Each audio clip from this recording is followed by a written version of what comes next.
Bon, et ben c'est encore raté, je n'aurai pas de bon film Spider-Man avec Tom Holland. Ne l'oublie jamais, même si un jour tu deviens très puissant. Tu me manques, mais...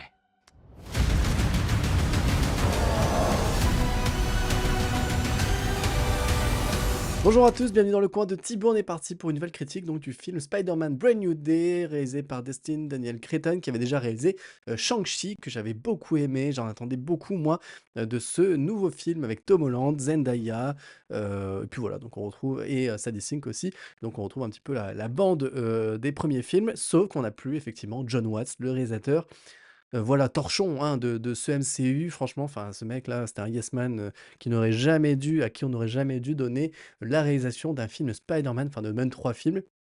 No Way Home, on est tous d'accord que c'était cool parce qu'il y avait les retours de Tobey Maguire et Andrew Garfield, mais sorti de ça avait aucun sens et en vrai, je m'attendais à ce qu'on en sorte un peu, qu'on revienne, voilà, ce qui était dit, hein, un Spider-Man très terre à terre, qu'on ait enfin des conséquences, des responsabilités, qu'on vibre un petit peu comme à l'époque de Sam Raimi ou même encore, de Mark Webb, The Amazing Spider-Man 2. Moi, je le défends parce que chaque fois que je le vois, j'ai des frissons, j'ai peur pour mon héros et là, malheureusement, et bien, encore une fois, je n'ai ni peur, à aucun moment je n'ai eu peur pour le personnage, je n'ai eu aucun frisson.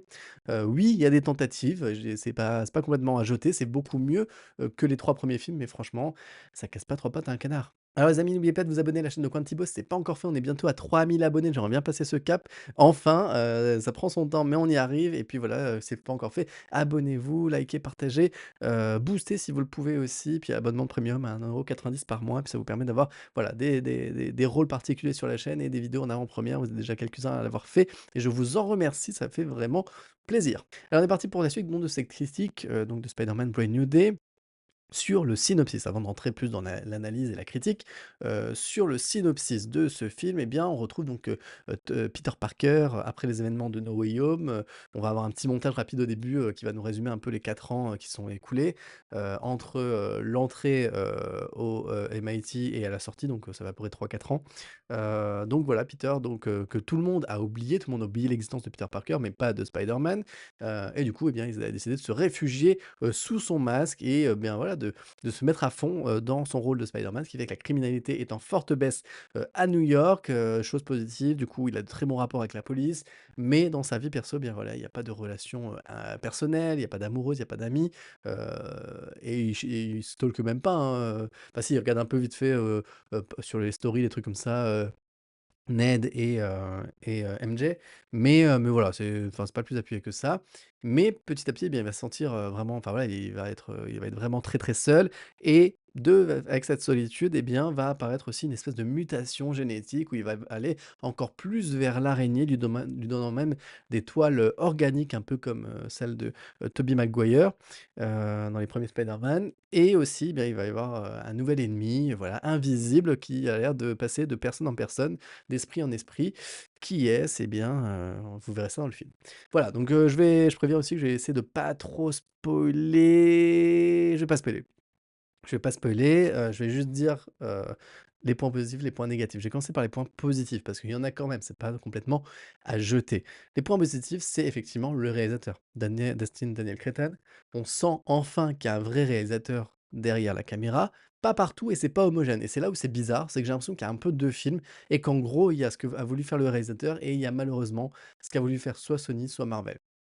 J'ai l'impression que c'est plus Marvel. J'ai l'impression que Sony, la partie Sony est quand même, tu vois, dans les couleurs, dans la colorimétrie déjà, un peu plus mature. On retrouve un peu la colorimétrie des premiers Spider-Man, même de The Amazing. Enfin, ce côté est un peu saturé et très, avec des noirs, des forts contrastes et tout ça. On a, voilà, des beaux plans en mi-journée, fin de journée, tu sais, avec ce soleil couchant ou rasant, qui embellit New York à chaque fois et qui, voilà, qui donne de la personnalité à New York. On assiste beaucoup aussi sur New York. On voit des éléments, des magasins, enfin voilà, on est vraiment, tu vois, proche de New York et d'ailleurs le début de générique est magnifique pour ça. Me Pour moi, c'est même les plus beaux plans de New York sont dans le générique et je me dis: «Putain, c'est dommage, on aurait dû les mettre au moins dans des plans de transition», tu sais, dans le film. Parce que vraiment, il y a des plans, moi, ça m'a fait penser au jeu, Spider-Man où en fait, tu dois aller prendre des photos de lieux emblématiques qui disent ce qu'est New York, en fait. Du coup, tu as des situations de vie, tu vois? Et c'est un peu ça. Bon bref. Mais donc voilà, donc la réal déjà, gros point positif, c'est pas homogène. Je vais le dire, c'est pas homogène. Il y a des endroits où tu vois que c'est enfin, où ça devient une réal basique comme les Marvel d'habitude, mais tu as des séquences, tu sais pas pourquoi. Est-ce que le réalisateur était plus impliqué ou plus se sentait plus inspiré à ces moments-là qu'à d'autres? J'en sais rien du tout, c'est très bizarre. Il y a une séquence, sans spoiler, mais on va dire un peu de tristesse, voilà, parce que ça c'est dans la bande annonce, on voit, MJ embrasser, quelqu'un un autre garçon. Peter est pas content, il s'en va, dans les rues, sans son costume, voilà, se balader, en toile d'araignée. Séquence très belle, vraiment très belle, voilà, où tu es proche du personnage. On est dans la nuit, il pleut, machin, on sent l'émotion. Alors malheureusement, c'est entrecoupé d'espèces de flashbacks des autres films et tout ça. Moi, je trouve que c'est pas nécessaire. Il y a beaucoup de gras, en fait, dans ce film, où on aurait pu épurer plein de choses. Il fait 2 heures et demie, c'est très dense. On aurait pu vraiment épurer pour avoir un vrai film, pas forcément que premier degré, mais plus digeste. Enfin, je trouve qu'en fait, t'as l'impression qu'il a voulu rattraper en même temps, ben, ceux qui ont pas vu les 3 premiers films, mais en même temps, on les a voilà, si tu vois le quatrième, tu es censé avoir quand même les 3 premiers. Enfin voilà, je trouve qu'il y a des trucs, ça alourdit, c'est pas nécessaire et ça gâche malheureusement, bah, tu vois, ces moments où tu aurais pu être avoir une pas une larmichette non plus, mais un peu vraiment touché. Moi, ça m'a sorti à chaque fois du film, je commençais à être dans une émotion et puis non, bah, on me met un flashback, mais tu vois, des autres films et comme les autres films, je les ai pas aimés, bah, du coup, ça me rappelait que j'ai pas aimé les autres films, tu vois? Donc mais il y a des tentatives, je dirais que la pareil la fin, la dernière demi heure, très bien réalisée, des belles chorégraphies, des belles idées de réalisation, d'utilisation des pouvoirs. Il y a un moment, une chute, voilà, il faut sauver quelqu'un qui est en train de chuter et le plan, au lieu de te montrer la chute verticale, on te la montre horizontale.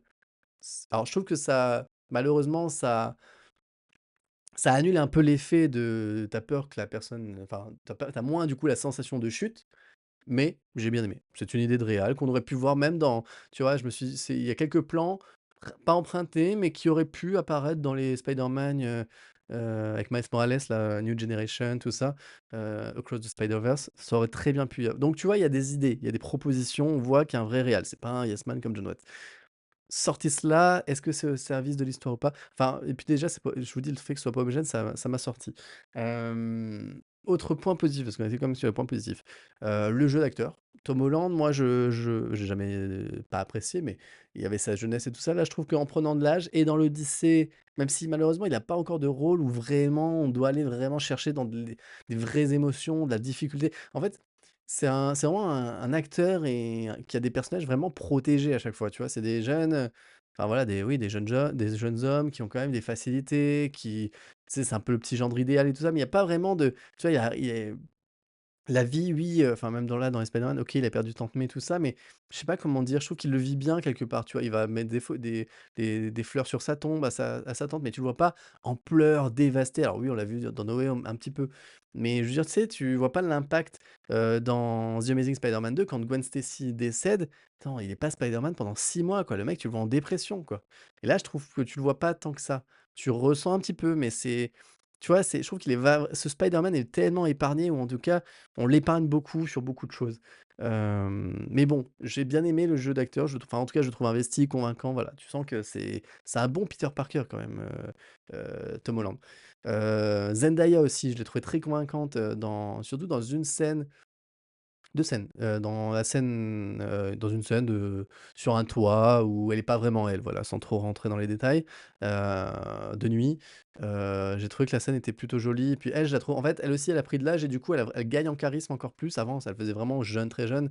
Du coup, c'est pour ça aussi que les premiers Spider-Man, j'ai eu du mal, enfin, c'est vraiment un truc de génération, c'est qu'ils étaient tellement jeunes que, tu sais, c'est pas comme, quand j'étais petit et que je regardais, Tobey Maguire et Kirsten Dunst où, je pouvais me laisser aller à pas fantasmer, mais tu sais à presque tomber amoureux de Kirsten Dunst parce qu'elle était belle et que, j'aimais bien la relation. Là, comme c'était une adolescente, enfin tu vois, il y avait un truc gênant de je peux pas avoir de tu vois, je peux pas je dis pas qu'il faut forcément avoir du désir, mais je veux dire, je peux pas m'investir dans Tom Holland comme je peux pas parce qu'il était trop jeune et que du coup j'étais trop plus vieux que lui, enfin sensiblement le même âge, mais je veux dire, vous voyez, c'est pas la même je suis pas impliqué pareil, enfin, quand tu es petit et que tu regardes des adultes que quand tu es plus grand ou plus vieux, que quand tu regardes des ados, tu vois ce que je veux dire? Genre il y a un truc gênant où du coup, c'est pas ma génération, quoi. Bref, mais là, trouve qu'en tout cas, elle a pris du charisme et qu'elle joue très, très bien, les scènes, les partitions qu'on lui a données.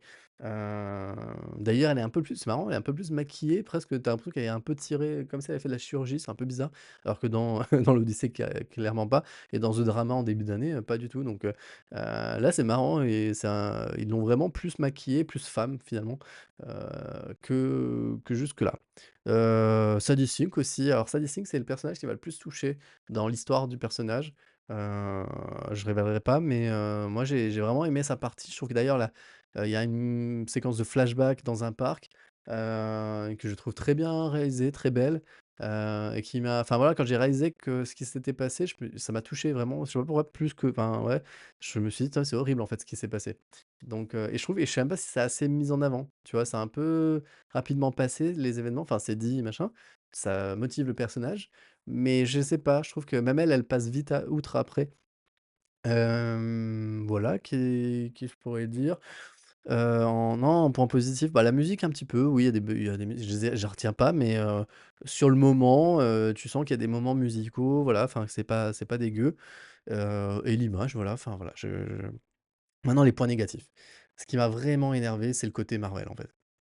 Ce qui m'a énervé, c'est alors là, je vais devoir spoiler, mais c'est pas un gros spoil parce que ça a aucun impact sur le film. On va commencer d'abord par, The Punisher. Pour moi, The Pu ça c'est pas un spoil, mais The Punisher donc est dans le film. Hem, Déjà, je comprends pas que John Bertal ait accepté de signer pour ce qu'il a à faire. Lui qui avait refusé en dans un 1 temps d'aller dans Daredevil, Born Again parce qu'il aimait pas le traitement. Je veux dire là, il est exactement ce qu'ils ont fait, j'avais tellement peur qu'ils traitent mal ce personnage par rapport à tout ce qu'on a vu de lui dans Daredevil et de même dans son special. Ça n'a rien à voir, c'est pas le même personnage, quoi. Enfin, je comprends pas et c'est exactement ils en ont fait, voilà, un pitre, un teubé, un voilà, un comic relief teubé, en tout cas, voilà, il joue comme ça, un peu teubé, un peu et qui a pas de fond et d'ailleurs, je me suis dit: «Tiens, c'est dommage» parce qu'en fait, il y a des séquences de flashback, voilà, on va rentrer dans les esprits des gens et tout ça et à un moment donné, voilà, on rentre dans son esprit à lui, je me suis dit: «Tiens», je pensais vraiment qu'ils allaient montrer, du coup, un flashback, quitte à reprendre même des images, tu sais, de la série, ça aurait été intéressant, ça aurait fait un lien, avec la série et du coup, pas et en fait, non, on me dit juste, «Ah et ce mec-là, il est complètement barré». Tu vois? Genre comme si mais alors qu'il le dit, hein, il dit qu'il a perdu sa fille et sa femme. Non, il le dit même pas, on a une photo et il dit juste, «Ouais, j'ai perdu des gens».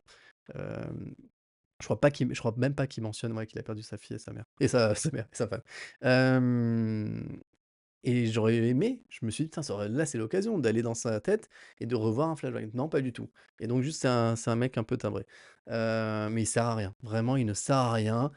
OK, je spoil pas, mais il est à l'origine d'une péripétie dramatique, mais qui aurait pu être évitée. Si elle était pas là, c'était pareil et même, je pense qu'il aurait pu avoir un autre moyen de voilà, si vous voulez aller sur ce truc-là, il pouvait y avoir une autre personne ou autre chose qui aille ça et même à la fin, par exemple, il y a une séquence où, Peter, va dans une foule qui scande Spider-Man, tu vois? Et tu le Punisher qui, pour que lui passe tranquille, en fait, lui met son propre masque et se fait passer pour Spider-Man.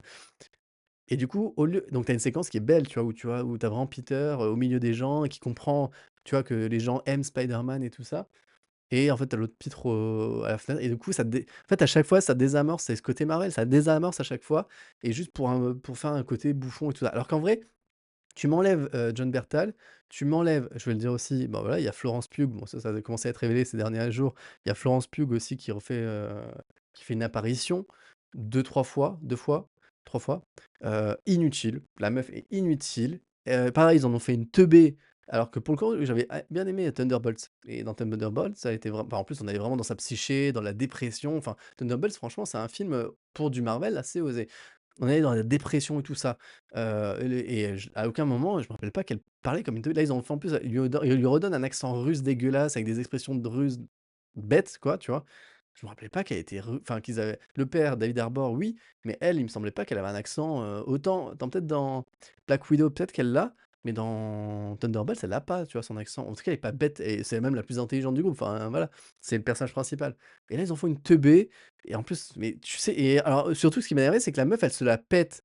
Mais à un niveau comme si tu sais en mode, «Ah oui, mais ça c'est pour les Avengers et ça et toi tes missions c'est vraiment, alors li en français ils disent, «petites frites», je sais pas ce que c'est, enfin je sais pas c'est quoi la VO mais «Ah ouais toi tu es une petite frite, tu prends que de la merde», tu vois? Toi c'est les missions de merde et nous en gros les Avengers, les nouveaux Avengers.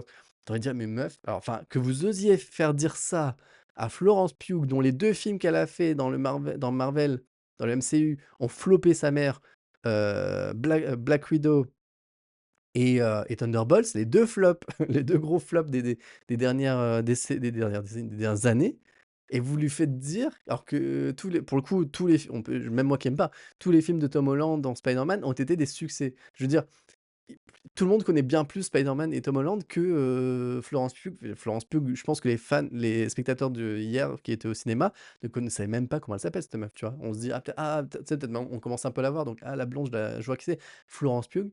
Enfin voilà, ça m'a énervé et je me suis dit: «Mais comment osez-vous?» Là pour le faut respecter le personnage, tu vois? «Comment osez-vous vous la faire se la péter alors que la meuf, personne n'a vu ses films, et elle fait des leçons à Tom Holland?» Enfin bref, non mais tu vois? Lunaire quoi et puis en vrai, elle ne sert à rien. Je sais pas pourquoi, de tous les personnages, pourquoi ils ont ramené, Florence Pugh, moi ou alors c'est juste pour faire une petite piqûre de rappel que oui, il y a des New Avengers, en amont de Doomsday. Je pense que c'est pour ça en fait, qu'elle était peut-être même pas prévue à la base mais en fait voilà, tu enlèves Florence Pugh, tu enlèves le Punisher et tu as un film très correct.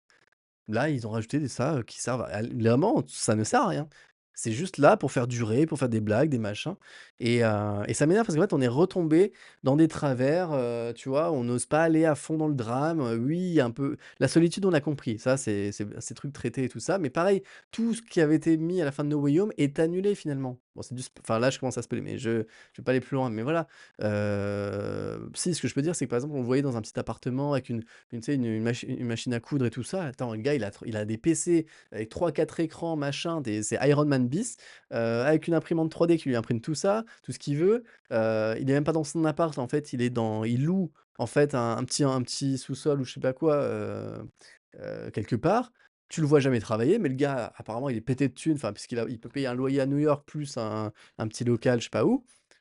Qui finance? Enfin, je sais pas, moi, tu vois, moi, c'est des trucs, qui tu vois? Dans les premiers même dans Amazing ou dans, ceux de Andrew de Tobey Maguire, bon, bah, ça galérait niveau thunes, enfin, tu vois? C'est des trucs inhérents à Spider-Man et à Peter Parker. OK, tu pas envie de faire de redites et tout, mais c'est comme là, par exemple, là, on a enfin vu les bienfaits, excusez-moi, de la mort de Tante May. C'est-à-dire que là, il y a enfin des conséquences, il a des responsabilités, il se dit: «Tiens, tu vois, il faut que je protège les gens». Enfin, tu vois, il y a des enjeux dans sa vie. Là, il a un peu impacté dans sa vie, mais sinon, voilà et sinon, bah, tout le long du film, à aucun moment je n'ai peur. Il y a une séquence de chute d'un personnage important, c'est tellement cuté rapidement, un peu comme dans No Way Home, d'ailleurs c'est la même voilà, c'est pareil. C'est tellement rapide que tu as pas le temps d'avoir peur. Tu as pas le temps de faire tu sais comme dans The Amazing avec la toile et machin, ils auraient pu aller à fond. J'ai vu la scène, je me suis dit: «Ah ils vont le faire», même pas. Mais, ils auraient pu y aller à fond comme avec Gwen Stacy, enfin, c'est des scènes où il faut appuyer justement pour que tu aies peur et tu en fais des tonnes limite, mais c'est pas grave.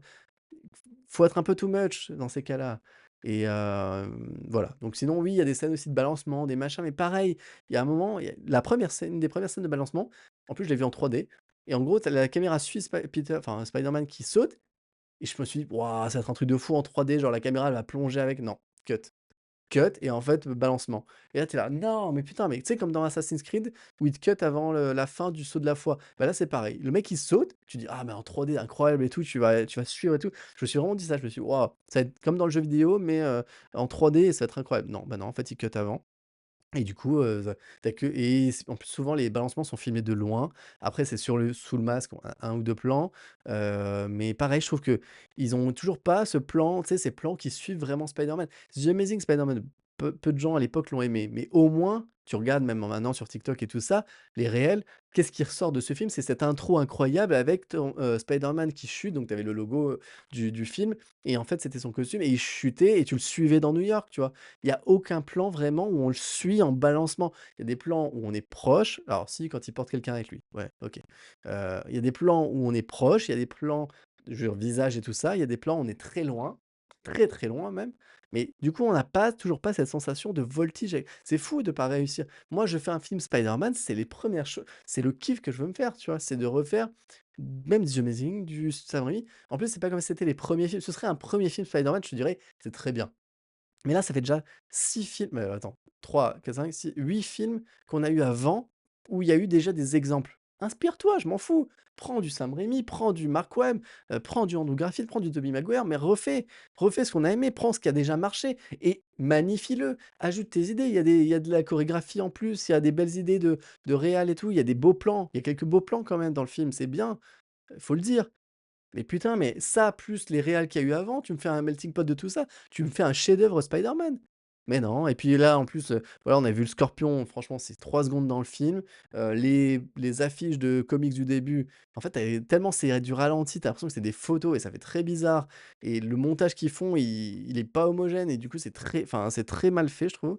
Il y a pas de rythme mais en fait, le montage du film, au global, je l'ai trouvé bizarre, en fait. J'ai l'impression que tout est au même rythme épileptique et qu'il y a jamais de moment tu sais, tu l'impression un peu, ça m'avait fait ça aussi sur Mandalorian, le dernier, Mandalorian et Grogu. C'est que tout le film est mixé et monté pareil, tout le temps. Il y a pas de rupture, il y a pas de machin et du coup, tu jamais, tu jamais le temps de t'investir avec les personnages.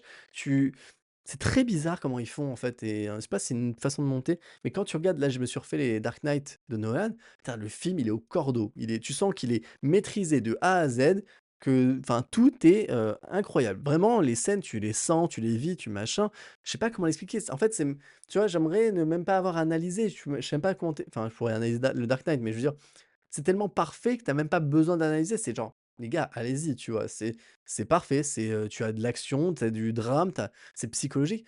Je dis pas qu'il faut faire du Dark Knight à chaque fois, je dis juste que j'aimerais être sorti de ce film en me disant: «C'est très bien, c'est parfait», enfin, pas c'est parfait, c'est au cordeau, c'est maîtrisé. Non, c'est pas homogène et ça alors qu'en plus on nous a dit: «Oui, on a retenu les erreurs, oui, on s'est inspiré d'eux, on vous a écouté, machin, on a fait du plus terre à terre».